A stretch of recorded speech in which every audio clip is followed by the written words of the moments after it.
Well, the Iowa poll a couple of weeks ago had a top three of Michelle Bachmann, Mitt Romney, and Herman Cain. And that's pretty much what's been in the national polls as well. And that's the conventional wisdom that's out there in the media. But I think there's an indicator to watch that's far more important than polling.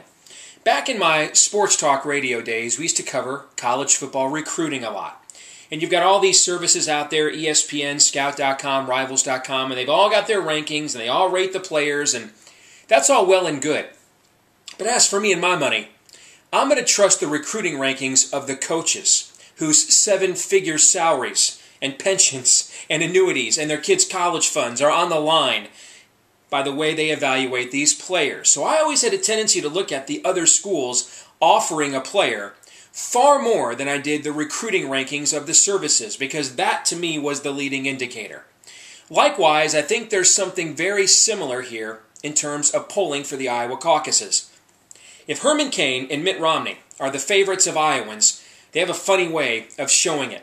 Herman Cain has not been in our state all that much the last few weeks, and we found out a few days ago that 1 week before the straw poll, instead of showing up at a key Republican event, he's going to campaign in Oregon. Okay. Mitt Romney's barely here at all. So if these polls were correct, don't you think these candidates would be here more often trying to capitalize on their momentum? With just over 30 days to go until the Iowa straw poll, believe me, folks, nobody knows where they're at better than the candidates do. And if you want to know who's ahead and who's behind, watch the actions of the campaigns. Michelle Bachmann has sort of gone into a general election campaign over the last week or so. She's talking God bless America platitudes like most favorites would. Mitt Romney's not here. Herman Cain, well, he only shows up when he has to. So I think that pretty much shows you what the candidates themselves think about the polling.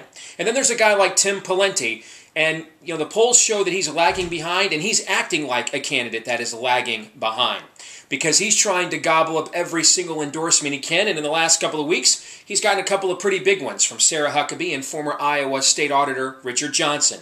So to me, don't look at the polls, look at the candidates, because the candidates will tell you all you need to know about where the race actually stands. Thanks for joining me today at stevedeace.com. You can email me, steve@stevedeace.com. Find me on Twitter at steve_deace or on Facebook at Stephen Deace. God bless.